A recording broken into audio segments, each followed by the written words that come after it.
Ladies and gentlemen, pinapakilala ko po sa inyo ang artist and poet po ng tula ni Lolo Mike. Please welcome Spain Flower. Hi everyone. Nagkatagpo din kami ng batchmate ko, si Michael Salcedo, na nung high school hindi ko kilala. Ngayon lang kami nag-meet, first time. Tapos ito, collaboration namin. Kasi mahusay siyang kumuha ng mga tula. At ako naman yung paintings ko. So, nag-collaborate kami. Kaya naging book ng mga tula ni Lolo Mike. Ayan. Ito si Michael. Ayan. Hello po. Ako po si Michael Salcedo. Ako po ay na-inspire sa mga minana kong mga lumang gamit sa aking magulang, sa aking mga lolo. At yun po ay ginawa ko ng tula. At ito po, ito nga po, nakapaloob dito lahat ng aking tula. Nag-collaborate po kami, siya naman po yung nag-painting at nagsaayos ng lahat. Ito po ay available na po. Pwede na po kayong order. Sabihin nyo lang po sa kahit kanino po saan. Paano nyo po naisipan na gumawa ng tula? Kailan nyo po ba naisipan gumawa ng tula? Ako po nung nasa Saudi, ay ito po yung ginawa kong libangan. Yung magawa po ako ng tula.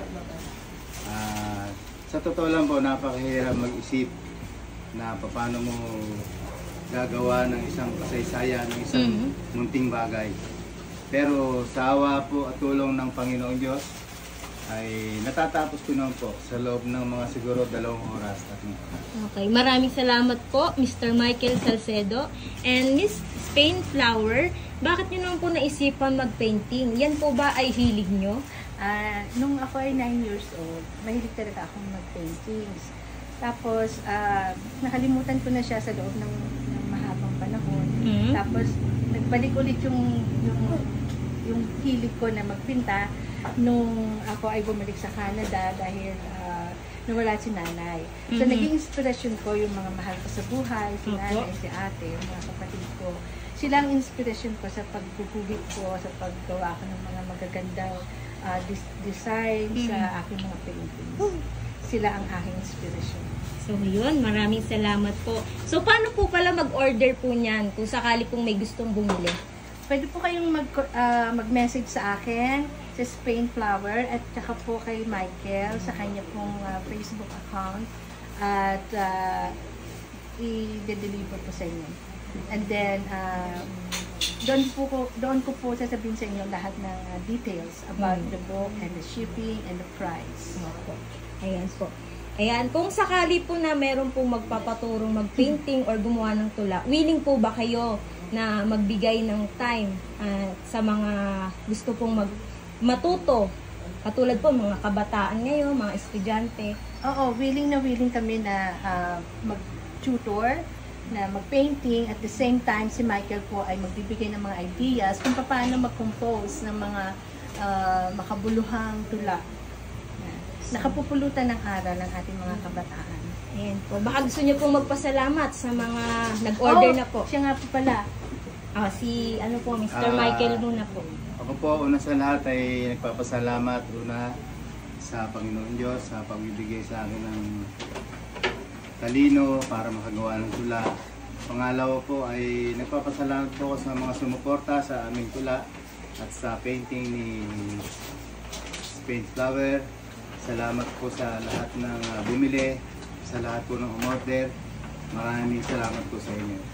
Kayo rin ay aming inspirasyon para patuloy po kami sipagin at gumawa ng tula at saka mga art. Maraming salamat sa aming pamilya, kay Daddy, sa very supportive niya sa akin na magpinta. Maraming salamat sa mga pamangkin ko, sa mga kapatid ko. At una sa lahat, nagpapasalamat ako sa amang Diyos kasi siya ang nagbigay ng lahat ng kakayahan sa akin at kay Michael na gumawa ng makabuluhang libro, nakapupulutan ng mga araw, lalo na tula ni Michael. Ayun. So nakakatuwa po yung bakit po naisipan niyo po yung pinaka-front? Yung yung babae po na kaano sa may istorya po yan. Sabihin mo nga, Michael. Nakita natin. Ito, Dad, ito. Ang istorya niyan. Yan po ay bahay kubo. Mhm. Ang bahay kubo po, kahit na simpleng bahay, yari sa kawayan at pawid, ay dito po nakapaloob yung simpleng buhay. Mhm. May pag-ibig ang bawat isang naandyan at punong-puno po ng halaman ng mga prutas. Ibig po sabihin yung blessing ng Panginoon ay dumadaloy, umaagos, may mga tanim na palay, may kalabaw, may nag-aararo, masipag na tatay, Mhm. kumpleto po ng hayop, may manok, may pusa, may aso, andyan po. At ito pong bakod na ito ay nagsisimbolo na ng matibay na pananampalataya sa Panginoon kasi ito po ay tuod. Mhm. At yan po ay kawayan na matibay. Ito pong kawayan namang naandito na buhay, may dahon, ibig sabihin po, yung ugat na naandito ay sobrang lalim na. Kahit anong bagyo, kahit anong problema, hindi po matitinag. Yun. Yun po. So yun, maraming salamat po sa inyo. Ako po ay lubos na nagagalak at nakilala po namin kayo. At ang prayer ko po sa inyo ay marami kayong orders. Yun lang Amen. po. Maraming salamat po. Thank you so much, dear.